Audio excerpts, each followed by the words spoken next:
So I became Samuel Seow, the crazy entertainment lawyer.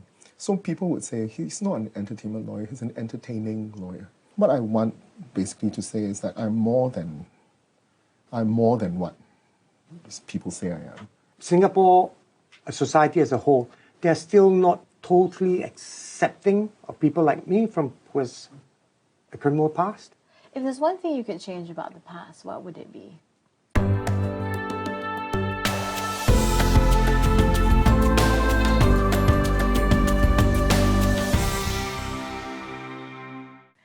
Hello, I'm Sharda Harrison and welcome to SGNOW, as always my favorite kopitiam.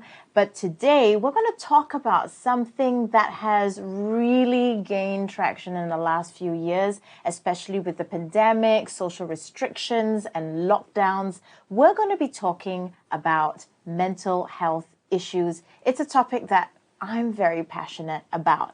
And we have none other than CityJo Bruce in the studio. It's me. How you doing? Doing great as always. And we also have our guest with us today in the studio. We have Samuel Seow, right?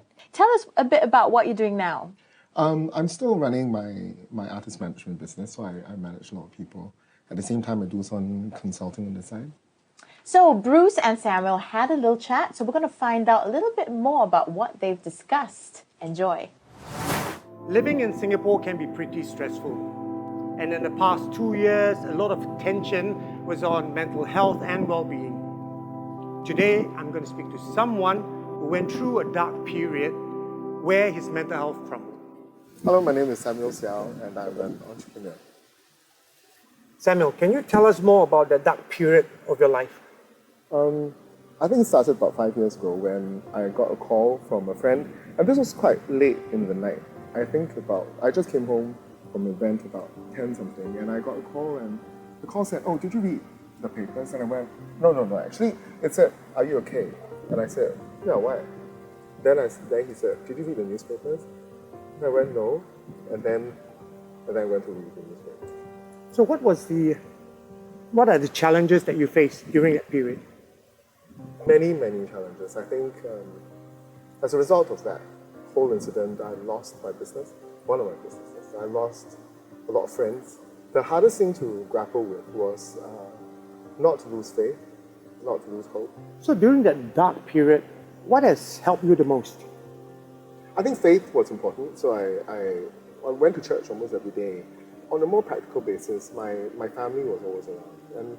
And that's when I was never really close to my mother or to my sisters. But during this period of time, I really felt that no matter what happens, at least there will always be people around you. So how are you coping with it? I never know how to answer that question because I think it's a silly question to ask, to be honest, because no, Mary, I'm not okay. But on a separate level, I think I'm okay. I'm learning what I need to be learning. I am getting used to my life being different. So maybe I'm growing, I don't know. Do you have any words for people who are facing mental stress out there? Sometimes I think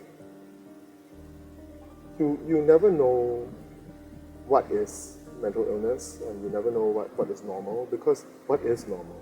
I think God wants us to live life to the fullest, right? So when we live a life of like internal limitations and internal suppression of happiness because you just can't be happy, then there might be something wrong with you, and you might want to go speak to someone. We all make mistakes in life. I, of all people, understand this better than most. It is my hope that we can learn to be kinder and more understanding towards each other. Let us learn to pick each other up. All right, well, thank you so much for that video and for sharing so openly and honestly, and with Bruce as well. I love that. I've always liked Bruce's softer side, Actually, a lot there. Thank you. But okay, let's get serious, right, for a minute here. The damages of mental stress, it's real. And a lot of people are going through it, especially in Singapore now, post-pandemic. And I think I shared with you earlier, a lot of my students who are art students are really, affected by the mental stresses. So how did you face the challenges of mental stress? First of all, I think that the challenges are multiplied in the modern world because whenever anything happens, it happens online. And if it does happen online, I think there are a lot of people on the forums and everything who amplify the issue. And because they amplify the issue, sometimes when you read them, your own perception of what happened becomes a bit warped. And your family's perceptions, your friends' perceptions. So the amplification of this problem creates a stress which is hard to face, because one of the main things that I was going through was I didn't dare to go out of my own house for many, many days. I just couldn't function anymore. As a result of that, I lost my business, really. So because I couldn't go out and I couldn't talk to people and I couldn't function properly, all I wanted to do was like stay at home and not go out. And I didn't know that those were symptoms of depression, that I just didn't want to get out of my bed. And one day it got particularly tough. I remember it was May the 1st, 2019, when I decided to take a lot of sleeping pills because I just wanted to sleep through. Unbeknownst to me, I had taken 50 pills. Oh my goodness. But before that happened, I pushed my sofa against the door, and I didn't want anyone to come in because I didn't want any noise to come in. When sometimes when you have your phone, even when you have your phone, and when there are updates from Today or from CNA and from Channel 5 or whatever, Straits Times, and when the news is about you, that stress it triggers is really quite real. So I didn't want to face any of that. And I thought, looking back, I think that was quite silly of me because it wasn't terribly big a deal in the large scheme of things. I mean, people have been going through a lot more than I have in my little territory, right? So, but at that time it was very, very real for me, and I'm glad actually at some point of time I came to the realization that living is better than not living, and hope is better than no hope, right? So, so that's how I kind of faced it and coped with it. Wow, that's a very, very strong and powerful realization that living is better than not living. Unfortunately, there are a lot of people that don't come to that realization, right? They end up taking their lives. So, Bruce, how do you deal with the challenges of mental stress? I can totally empathize with his issue because I've personally faced it myself. I've known people who have faced challenges and problems that feel so big that you just don't know how to get out of it. There's no way that you can get out of it. I mean, this problem that they have, for you it might be very small, but to them, the pain that it causes can be so great that death is the preferred thing than living. Yeah. So mental health issue is very real.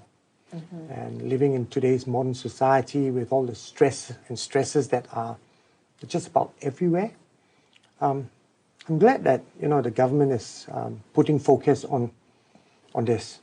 Yeah. Mental health is it's like a topic that's trending, right? For society that doesn't actually go through mental health issue or the challenges, right? Oh, it's a trendy topic.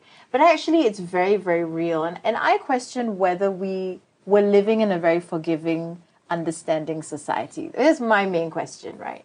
And I never got to ask you, you're an ex-inmate, right? So when you came out of prison, did you feel like you had to redeem yourself?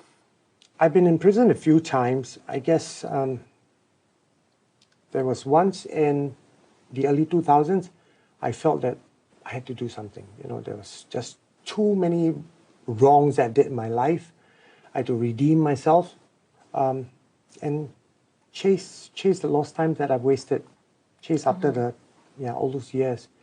And I went at it like nobody's business. I cleaned up my act. Had 2 jobs. I worked 2 jobs. What were the jobs that you worked? One was a bouncer, and the other I sold things just to earn extra money. I was a bouncer because for 3 months I tried applying for jobs. Everybody said no, just because I have a prison record. So that was the only job I could get. I went at it. Trying to chase up for lost time was one of the biggest mistake anyone can make coming out of prison, because once the time is lost, you can never get it back. You know? Did you ever feel discouraged? Of course I did. Of course I did. When you're trying to set your life right again, you know, you're doing your very best. That right, which is something very foreign to me, because I've lived most of my life on the other side of the fence. When you are trying and there's nobody there to help you, to guide you, or who is willing to journey with you, it can be very lonely and very tough. How did you cope? How did you get out of that period? No, after that period, I realized that there were many calls on my phone because there were many clients of mine who still needed me, right? And cancellation of people or public figures is more frequent than we think, right? So there are many recent examples like Sylvia, Dekosh, people like that. When they went through their journeys, I think it would have been very tough for them too.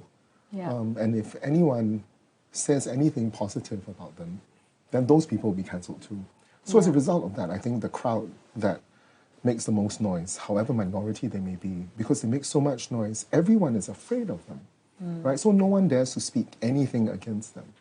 But during that period, I think the best thing I could do as a lawyer was to journey with the people who needed journeying with. And I think when I managed to like go through with some of these people, what I went through during the darkest periods, I felt that when I could help them, tell them exactly what would you be going through, I think that was helpful for them, and at some stage, very helpful for me. Because when I could help someone get through that period that I found it almost impossible to get through, then I feel as if I have done something good for them. Yeah. Because not many people would live through such cancellation and survive. I mean, for people like Dekosh, for example, I mean, no one wanted to use him, but he used his own reputation as the tool by which he survived, right? Yeah. But when he couldn't, then it was really, really tough. I had a set of skills that I could still depend on, and I had staff that I could depend on to continue the work and to continue to plow through. What I want basically to say is that I'm more than what people say I am. Yeah. And I don't have to necessarily justify every single thing that happened to everyone on every forum that wants to say things, right? I mean, I've lived my life for close to 50 years now. I've made friends and I've made friendships, and I have family who love me, I have people who love me, and those people will be hurt by what you say too. So I hope that people in Singapore will be more responsible about what they say. And just because you have a voice doesn't mean you have the freedom to use it in any way you can to hurt anyone you want. Yeah.